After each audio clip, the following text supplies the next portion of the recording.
안녕 여러분, 오늘은요 만세전을 나가보도록 합시다. 첫 시간이에요. 그래서 231페이지를 펼치시고 첫 시간인 만큼 항상 선생님이 문학사 부분 얘기를 해주고 그 다음에 만세전의 전체적인 특징 한번 얘기해주고 그리고 나서 끝날 줄 알았죠. 아니고 232페이지에서 233페이지까지 내용을 하도록 할게요. 선생님 항상 타임라인을 걸어놓기 때문에 그것은 왜 걸어놓은 거예요? 길이를 다 긴 걸 다 보지 말고 여러분들이 필요한 부분만 골라서 보시면 되는 겁니다. 아시겠죠? 골라서 보라고 선생님이 타임라인을 걸어놓은 거예요.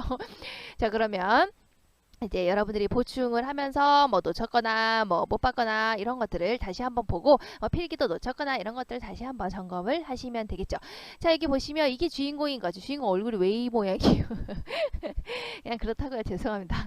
이거 이렇게 주인공이 지금 어때요? 약간 시무룩한 표정이네. 그렇지. 그리고 나서 여기 어딘 거 같니? 이게 놀랍게도 이게 목욕탕이에요. 원래 이제 뒤에 내용을 보시면. 그래서 목욕탕성에서 이게 누굴 것 같아요? 이게 일본인들이 바로 이제 조선을 씹는 대화를 지금 엿듣고 지금 어떤 생각을 하는 걸까요? 이제 그런 주인공의 여러분들의 마음을 생각을 하면서 이 작품을 감상하시면 좋을 것 같아요. 자, 그러면 이제 수업 내용으로 들어가 보도록 합시다.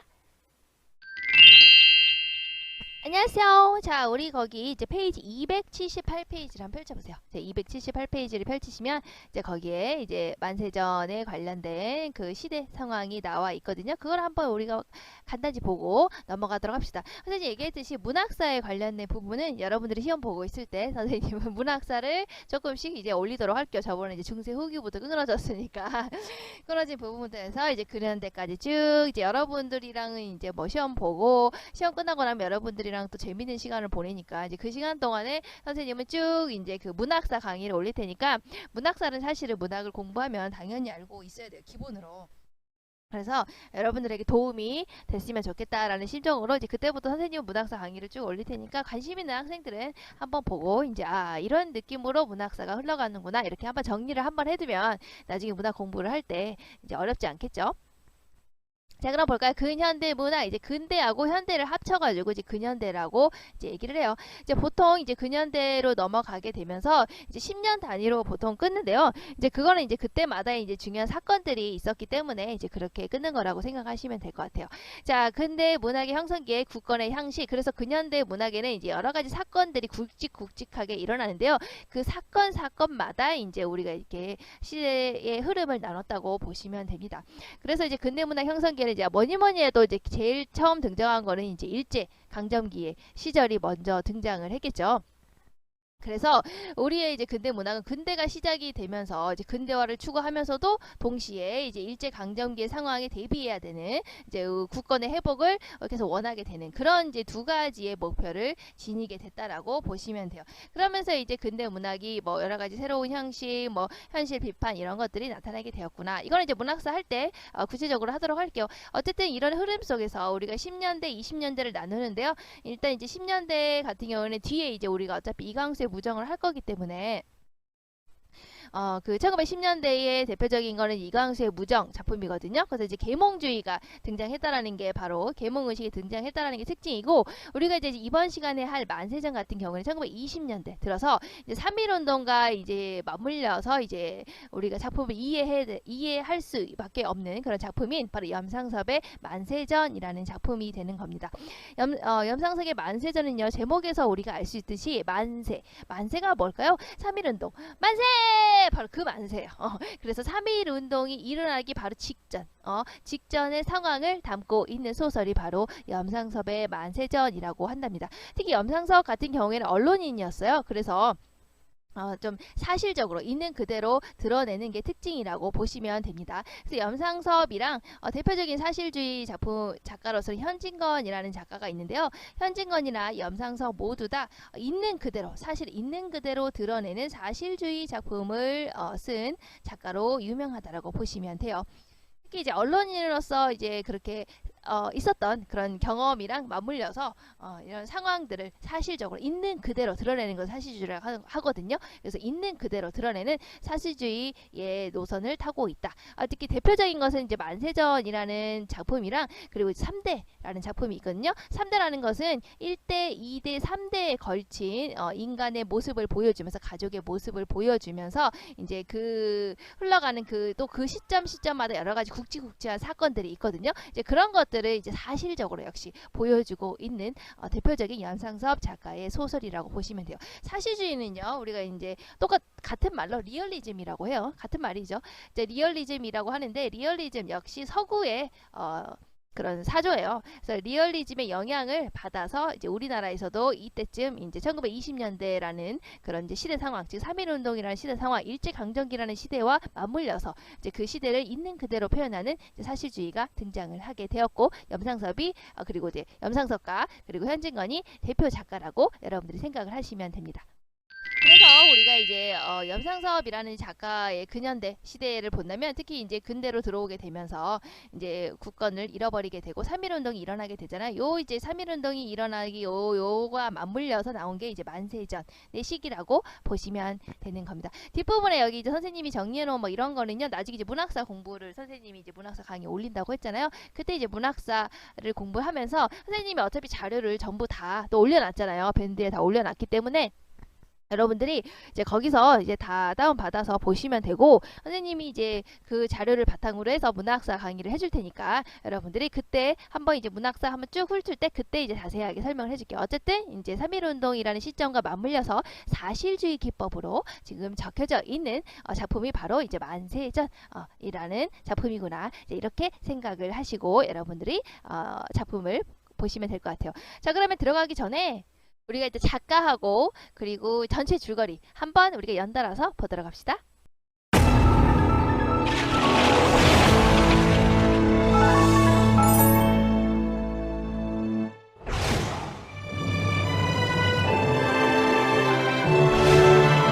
사실주의 소설의 거장 염상섭. 염상섭은 1897년 서울 출생으로 보성소학교와 보성중학교를 졸업한 뒤 일본으로 건너가 게이오대학 문과에 입학했지만 3.1운동에 가담한 혐의로 투옥되었다가 중퇴한 채 1920년에 귀국, 동아일보의 정치부 기자가 되었다. 그는 줄곧 신문과 잡지 편집인으로 생활하면서 소설과 평론에 전념하다 이후 문예 전문지 동인 활동을 계기로 습작기를 거쳐 1921년 개벽에 소설 표본실의 청기구리를 발표하며 소설가로 등단한다. 염상섭은 1920년대부터 활동을 시작하여 1963년까지 장편 29편과 단편 150편 이외에도 300여 편의 글을 남기고 암으로 세상을 떠났다.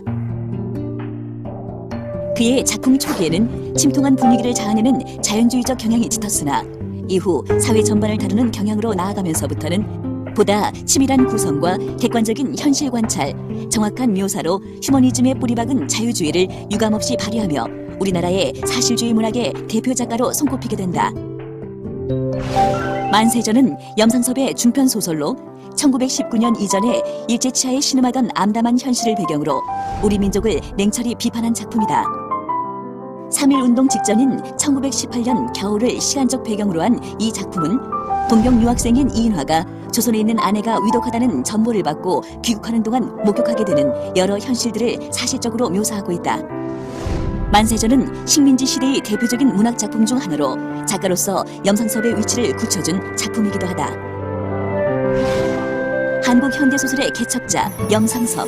그는 자신만의 사실주의 문학을 확립하고 식민지적 현실을 부정하고 전통을 계승하고자 했으며 일제 말의 굴욕적인 친일의 함정에 빠지지도 않고 누구보다 청렴하게 세상을 살아가며 자신만의 문학 세계를 구축했다.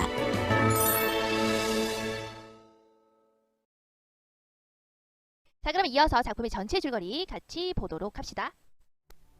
만세전 염상섭.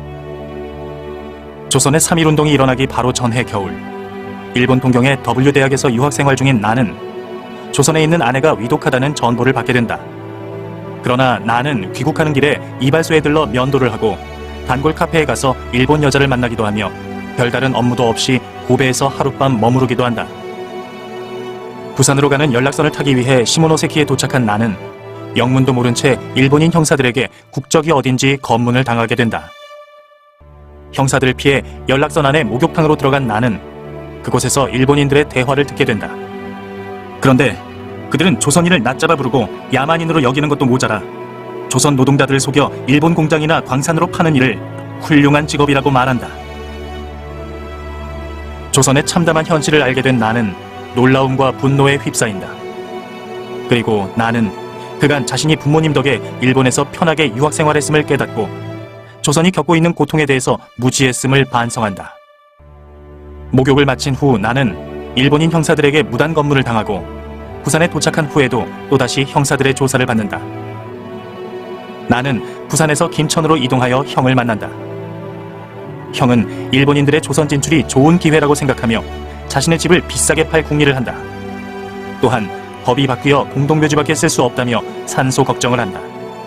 이런 형을 보며 나는 답답함을 느낀다. 집으로 가기 위해 서울행 기차를 탄 나는 우연히 갓장수를 만나게 되고 그와 말동무를 하며 이동한다. 그러던 중 갓장수가 느닷없이 헌병에 체포되어 차에서 내리게 된다. 중간에 잠시 들른 대전역에서 나는 4-5명의 조선인들이 일본 경찰에 결박된 모습을 목격하게 된다. 또한 일본 상점이 가득한 모습으로 변해버린 대전 거리도 보게 된다.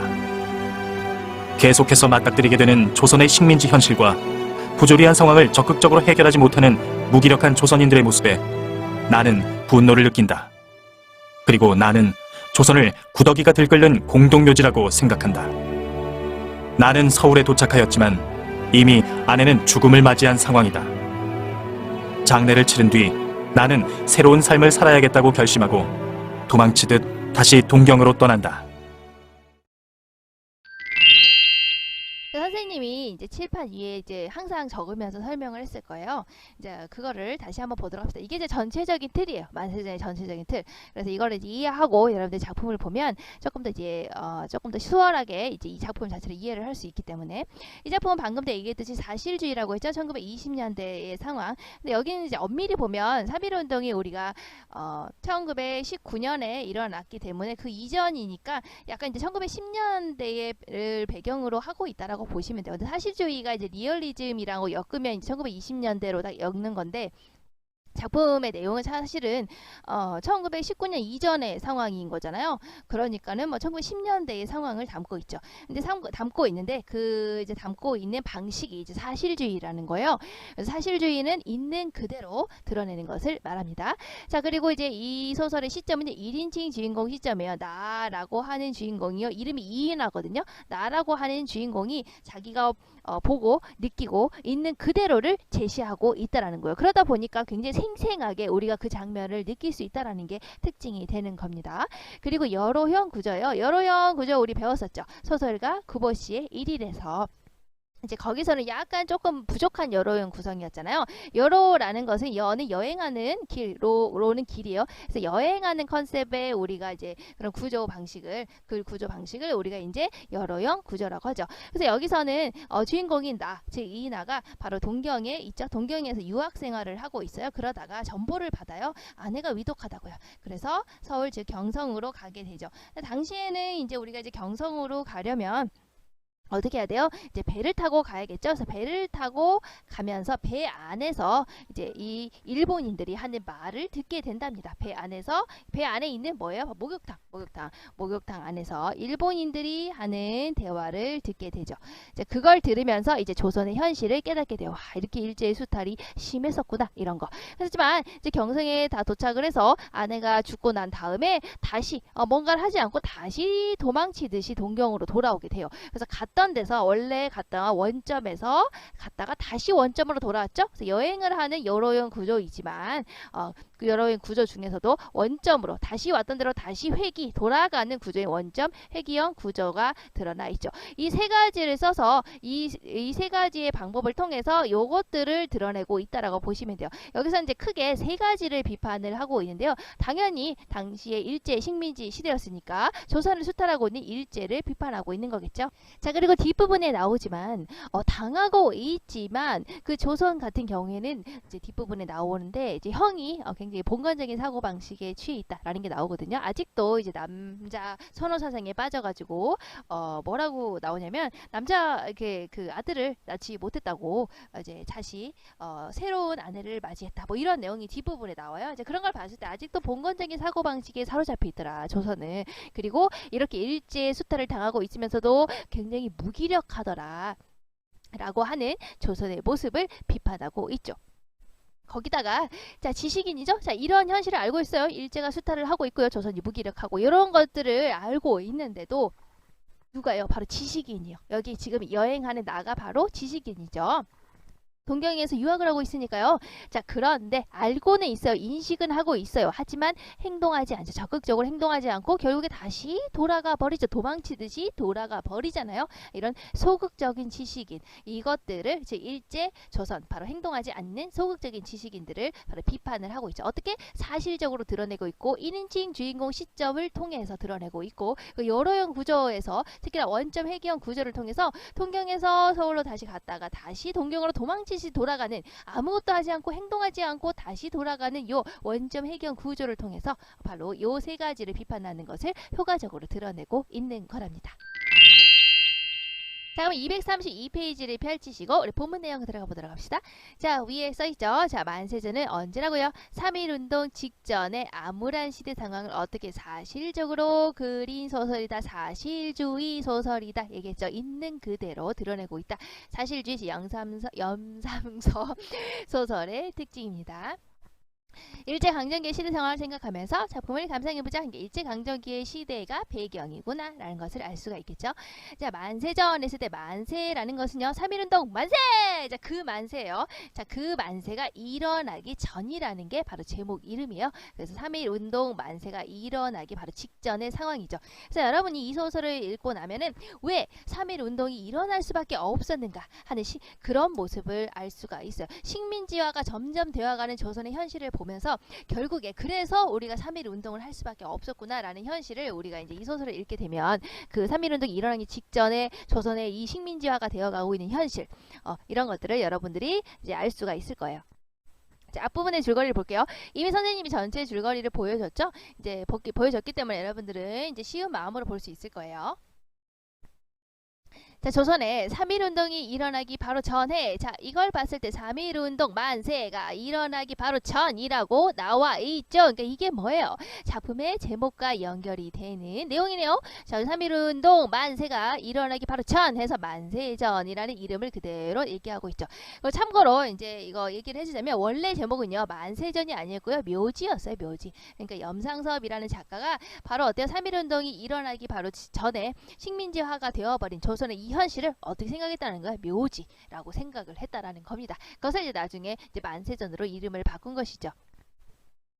자, 바로 전 겨울에 일본에서 유학 중인 나가 등장을 했죠. 주인공이 나왔네요. 자, 나는요 이름이 이인화예요. 이인하고요 민족 문화 문제에 딱히 관심이 없는, 그러니까 아까 말했죠 소극적인 지식인. 그러니까 이런 걸 알고는 있어요. 이런 현실이라는 걸 알고는 있지만 딱히 행동하지 않는 그런 이제 지식인이라고 볼 수가 있죠. 자, 이런 일본에서 유학 중이라니까 뭐예요? 지식인이라는 것도 우리가 이제 단서로 알 수가 있겠죠. 이 사람은 좀 지식인이구나 이런 걸 알 수가 있죠. 자, 아내가 위독하다는 정보를 받고 아내하고 따로 살고 있네요. 자, 정보를 받았다. 그래서 귀향을 한다. 정보라고 하는 것은 이제 짤막한 편지 같은 거라고 생각을 하시면 돼요. 짤막한 편지 급할 때 보내는 거예요. 그래서 어쨌든 이 정보 때문에 조선으로 들어오게 됐죠. 일본에서 있다가.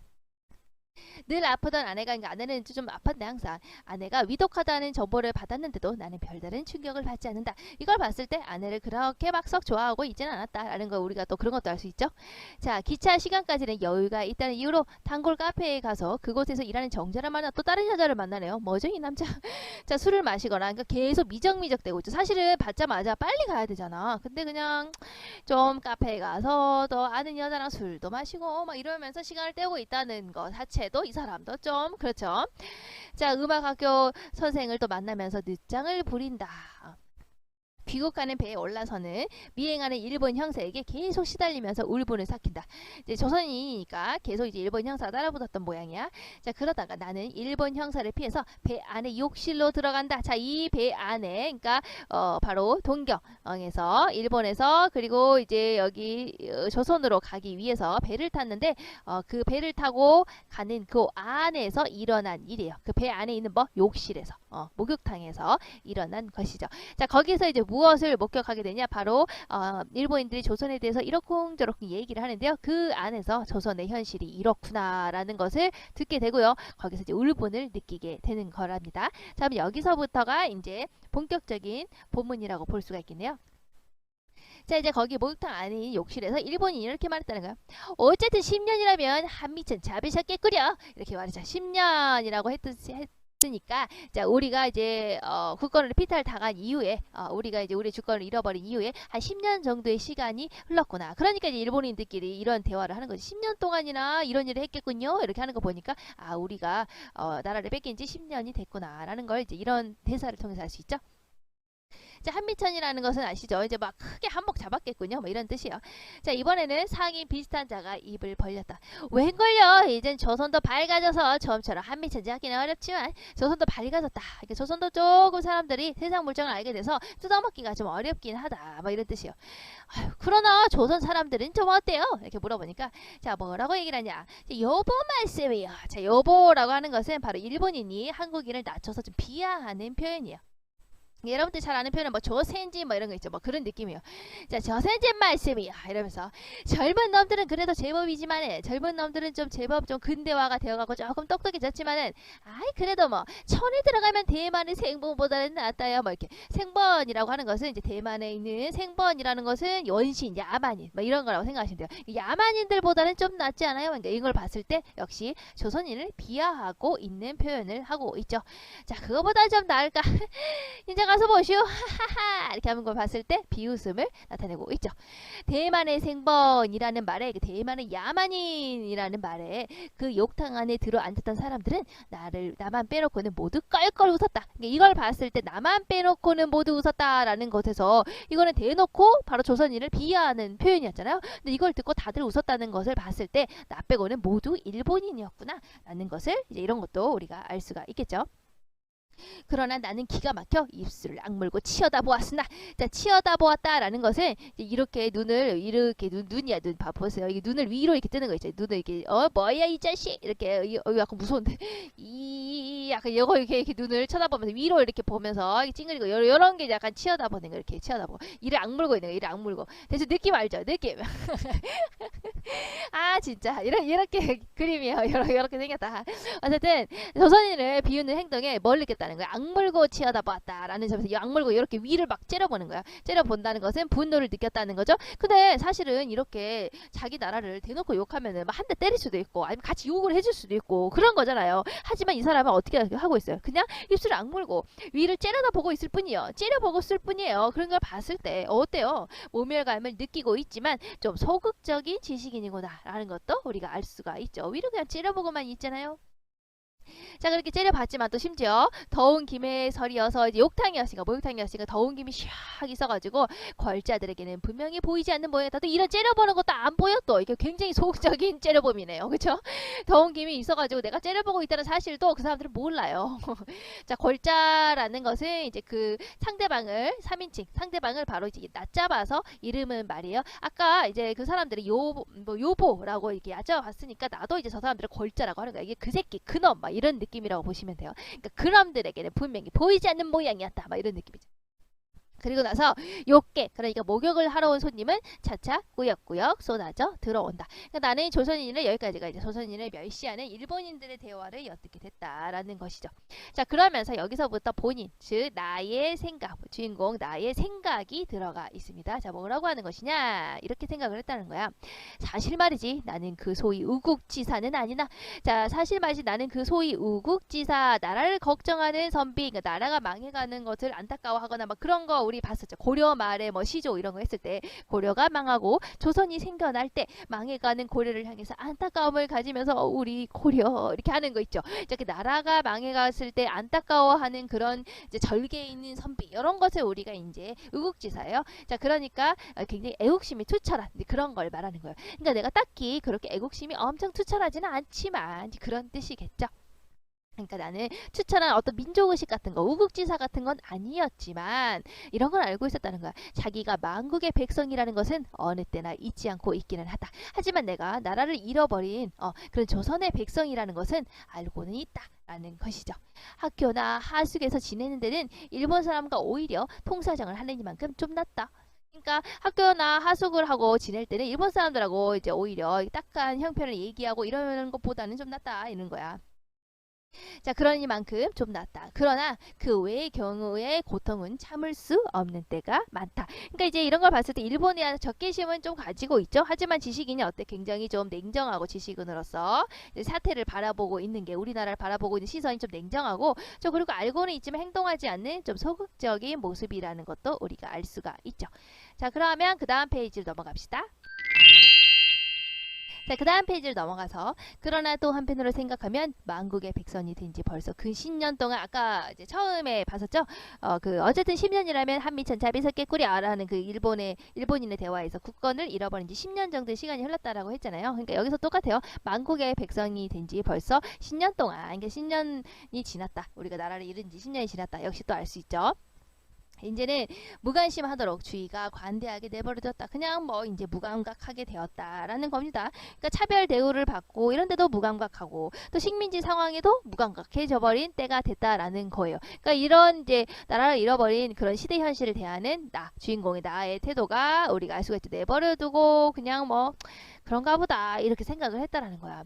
자, 도리어 자 여기 보시면 선생님이 이렇게 해놨죠. 자, 소학교 시대에는 이 사람이 이런 감정을 가졌었는데 일본으로 건너간 뒤에는 다른 감정을 가졌다. 이게 이제 서로 달라요. 그래서 이렇게 짝을 이루어서 해놓은 거예요. 자, 볼까요? 소학교 시대에는 내가요 어떤 사람이었냐면 소학교 그러니까 초등학교 시절에 나는요 일본 교사와 충돌을 하기도 하고 일본 교사하고 싸우기도 하고요. 또 퇴학을 하고 또 조선의 역사를 가르치는 사립학교로 전학을 하겠다. 이런 식으로 내가 그래도 그나마 그 당시에는 솔직히 어린 마음에 애국심이 비교적 열렬했지만은 이제 애국심이 비교적 열렬했다라는 거 그 당시에는 내가 나라를 사랑하는 마음이 있었다라는 거야. 언제요? 소학교 시대예요. 초등학교 시절에는 나는 애국심이 좀 있었다라고 여기에 나와 있네요.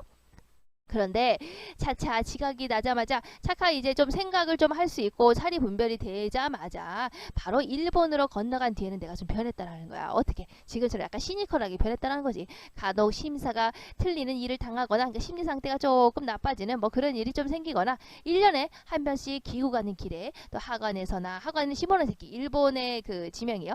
거기거나 아니면 부산이거나 경성 서울이죠. 서울에서 뭔가 또 조사를 당하거나 성의 가시게 할 때는 조선인이라고 이제 막 그런 식으로 조사를 많이 할 때는 좀 귀찮기도 하고 분하기도 했지만은 뭐 그때뿐이다. 딱 이제 시니컬해진 거야 사람이. 그리고 그리 뭐 적개심이나 미워하는 감정이나 반항하는 감정을 일으킬 기회가 적었었다.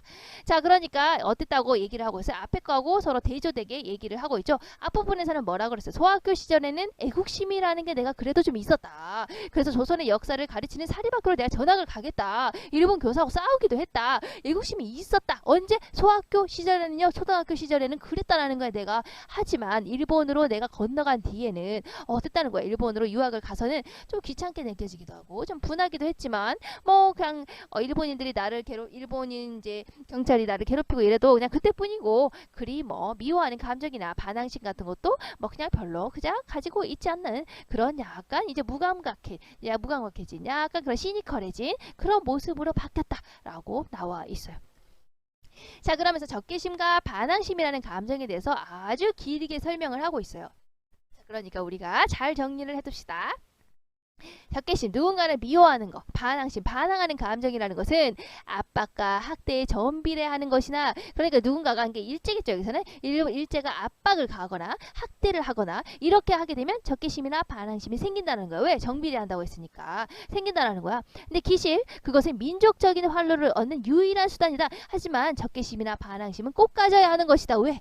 그것을 가져야만 민족적인 활로, 민족적인 그러니까 우리 민족을 위해서 유일한 그 길을 길을 열 수가 있다라는 거예요. 길을 열 수 있다고. 그러니까 우리 민족이 길을 열 수 있다. 그게 무슨 말이겠어요? 우리 민족이 더 일제의 압박에서 벗어날 수 있는 그런 유일한 수단이 된다라는 거야. 뭐가? 바로 적개심이나 반항심이요. 그러니까 가져야만 하는 것이라는 겁니다. 하지만 그러나 7년이나 가까이 일본에 있는 동안에, 그러니까 7년 동안 일본에서 유학생을 하는 동안에 경찰관 이해는 나에게 그다지 민족관념을 굳게 의식해 하지 않았을 뿐 아니라, 그러니까 원래는 압박과 학대를 당해야 우리가 적개심이나 반항심이 이렇게 생긴다라고 했잖아요. 그런데 내가 7년 동안 일본에서 딱 그냥 지냈는데 뭐 경찰관만 날 좀 귀찮게 했을 뿐이지 딱히 나에게 별다른 압박도 안 가하고 학대도 없었기 때문에 나는 딱히 이런 걸 당하지 않았기 때문에 당연히 적개심이나 반항심 같은 게 없었다라는 거야. 딱히 울분 같은 게 없었다라는 거야. 이렇게 표현을 하는 거예요. 그러니까 굉장히, 그런데도 우리는 사실은 적개심이나 반항심을 가져야 되는 게 맞죠. 왜요? 나라를 잃어버렸으니까요. 그런데 이 사람은 뭐예요? 경찰관 이해는 자기를 딱히 뭔가 귀찮게 하지 않는다는 이유로, 압박과 학대를 많이 가하지 않았다는 이유로 적개심이나 반항심이 딱히 없다라고 얘기를 하잖아요. 딱히 그렇게 민족적인 관념이 없다라고 하죠. 그러니까 굉장히 좀 냉소적인, 좀 시니컬한 그런 지식인의 모습임을 알 수가 있죠. 나라는 주인공이. 그리고 원래 정치 문제에 흥미가 없는 나는 그런 문제로 머리를 썩여본 일이 거의 없었다. 딱히 뭐 관심이 없어, 정치에도. 그렇다 하여도, 그렇게 하여도 가할 만큼 정신이 마비되었다. 그러니까 아무런 생각 없이 그냥 뭐 관심 없이 지냈다라는 거야. 그러나라고 했으니까 뭔가 생각이 좀 바뀌었나 봐요. 그러나 요새로 와서 나의 신경은 점점 흥분하여 가지 않을 수가 없었다. 조금씩 의식의 변화가 나타나기 시작했다. 원래는 이런 적개심이나 반항심 같은 게 나는 그동안 별로 없었는데 별로 난 그런 것도 없었어. 일본인들이 나에게 딱히 뭐 압박과 학대도 안 가하고 이러니까 뭐 그렇다고 해서 적개심 반항심 별로 없었지. 하지만 요즘에는 조금 의식의 변화가 생겼다라는 거야. 자, 이것을 보면 적개심이든지 또는 적개심이라든지 그리고 반항심이라는 감정이라는 것은 보통의 경우에는, 일반적인 경우에는 자동적, 이지적이라기보다는 자동적, 그러니까 자연 발생적으로 당연히 가지고 막 생겨나는 것이라기보다는 피동적, 감정적으로 유발되는 것이다. 피동 아시죠? 피동은 당하는 것이죠. 그러니까 뭔가 나에게 그런 것들을 당하게 해야, 뭔가 그렇게 나에게 뭐랄까 압박을 가해야, 학대를 가해야, 가해야만 내가 감정적, 마음적으로 감정의 상태로 나타나게 되는 것이다. 유발되는 것이다. 나타나게 되는 것이다. 뭐가? 바로 적개심이나 반항심이라는 감정이요. 알겠죠? 그거는 자연스럽게 막 생기는 게 아니고 당해야만 나타나게 되는 거야. 감정적으로. 아시겠죠? 그런 것 같다라고 이 사람의 생각이 이렇게 되는 것 같다. 다시 말하면 일본 사람은 지나치는 말 한마디나 그 태도로 말미암아서 조선 사람을 억제할 수 없는 반감을 끌어오르게 하는 모양이다. 그러니까 일본 사람이 굉장히 말이나 어떤 태도가 별로 막 그렇게 좋지 않았어. 그런 것을 당하게 되면 조선 사람들은 당했죠. 피동적이죠. 당했기 때문에 적개심이나 반항심이 이렇게 반감으로 끌어오르게 된다는 거야. 자, 그러나 그것은 결국에 조선 사람으로 하여금 민족적인 타락이 뭐겠어요? 지금 상황에서 바로 국권 상실의 상태겠죠. 나라를 잃어버린 요 상태겠죠. 요런 상태에서 스스로를 구하여 한다는 자각을 주는 가장 기묘한 원동력이 될 것이다. 그런데 이런 감정은 반드시 가져야만 한다. 왜? 그런 감정을 가져야만 우리의 지금 국권 상실의 상태에서 스스로를 구할 수 있는 아주 중요한, 기묘한이라는 아주 중요한 원동력이 된다는 것이에요. 그러니까 이런 감정은 가져야 하는 것이겠죠. 아시겠죠? 다시 한번 볼까요? 적개심이나 반항심이라는 것은 압박이나 학대를 당하게 되면 정비례로 당연히 생겨나는 것이에요. 그리고 그건 반드시 가져야만 하죠. 왜냐하면 민족적인 활로 그런 중요한 길을 얻는 유일한 수단이기 때문에, 우리가 그러니까 자립할 수 있는, 일본에서 벗어날 수 있는 유일한 수단이라는 거야. 뭐가? 적개심이나 반항심이라는 감정이요. 하지만 그런 감정은 원래 내가 별로 없었어요. 가지고 있지 않았는데 요즘에 좀, 그러나 요새 와서 조금씩 변해가는 느낌이 왔다는 거야. 그래서 적개심이라든지 반항심 이란 감정을 생각해 보면 자동적으로 원래부터 내가 갑자기 생겨나는, 갑자기 원래부터 있었던 그렇게 막 생겨나는 그런 것이라기보다는 내가 당해야만 피동적, 당해야만 감정적으로, 그런 감정적인 느낌으로 생겨나는 게 바로 적개심이나 반항심이라는 감정이라는 거야. 그리고 그것은 우리가 일본인이 지나치는 말이나 어떤 그런 태도 때문에 피동적 당했죠? 그런 태도나 말을 당하게 되면은 감정적으로 생기게 된다라는 거야. 그리고 그런 것들로 하여금 우리가 꼭 가져야 되는데, 왜냐하면 그것을 가져야만 민족적인 타락, 즉 국권 상실의 이런 상태에서 스스로를 구할 수 있다라는 그런 자각을 주는 아주 중요한 원동력이 되기 때문에 우리는 뭘 가져야 한다? 바로 적개심이나 반항심이라는 감정을 가져야 된다라고 얘기를 합니다. 아시겠죠? 자, 지금도 목욕탕 속에서 듣는 말마다 귀에 거슬리지 않는 것이 없지만은 계속 짜증나는 거예요. 왜냐면 계속 저 목욕탕 안에서 조선인을 비하하고 있기 때문이죠. 자, 그런데 그것은 될 수 있으면 많은 조선 사람들이 듣고, 자, 근데 이 사람이 이렇게 생각했다는 거야. 저런 말을 들으면 너무나 귀에 거슬리고 짜증이 나지만, 하지만 될 수 있으면 많은 조선 사람들이 들었으면 좋겠다. 왜냐하면 대부분의 조선 사람들은 지금 어떤 상태에 있냐? 바로 오랜 몽유병의 상태에 있다라는 겁니다. 자, 몽유병이라는 게 뭐예요? 바로 바로 꿈이죠. 꿈에 취해 있는 것처럼 몽롱한 상태. 여러분들 밥 먹고 나서 그 몽롱한 상태. 그런 몽롱한 상태가 어떻게 됐다고? 오래됐다고. 누가? 바로 이 많은 조선 사람들이에요. 자, 이게 무슨 말이겠어요? 당시에 일본의 수탈을 당하고 있으면서도 그 현실을 제대로 자각하지 못하고 그냥 무관심하고 그냥 무기력하게 그냥 가만히 있는 그 모습을 바로 몽유병의 상태라고 지금 어떻게 표현한 거야? 비유적으로 표현을 하고 있는 거죠.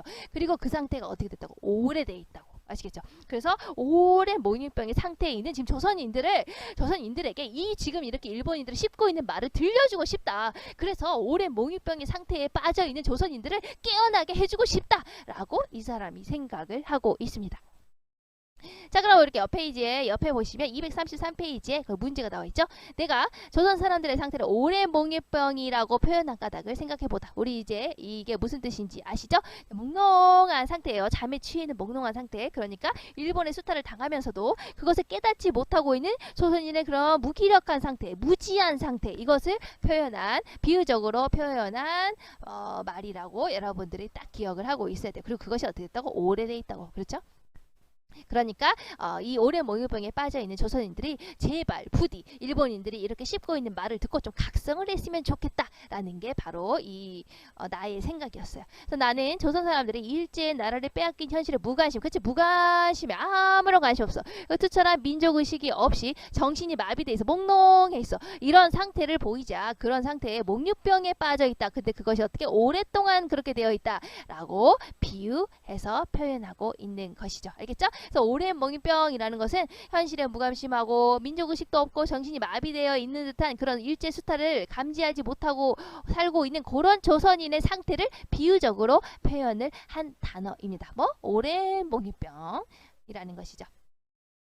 자, 그러면서 그들은 여전히 이야기를 계속하고 있었다. 자, 이게 무슨 얘기를 하고 있는 거예요? 조선에 가면 뭔가 수탈할 게 있나요? 이렇게 하면서 이제 물어보는 거죠. 그래, 촌에 들어가면 위험하진 않은가요? 자, 조선에 처음 간다는 시골자라는 사람이 이제 또다시 입을 벌렸다. 자, 시골자가 누구냐면 이제 자기도 촌에 가서 조선인들을 수탈하고 싶은데 아직 처음 해보는 거야. 아직 해보질 않았어. 그렇지? 해보지 않아가지고 아직은 좀 순진한 느낌. 순진하다고 해야 되는 건지 어쩐 건지 아직은 어쨌든 조선인들을 수탈하는데 처음이어서 우리가 이제 순진한 상태인 시골자라고 볼 수가 있죠. 그래서 계속 물어보는 거예요. 그걸 미리 해본 경력자가 있어가지고.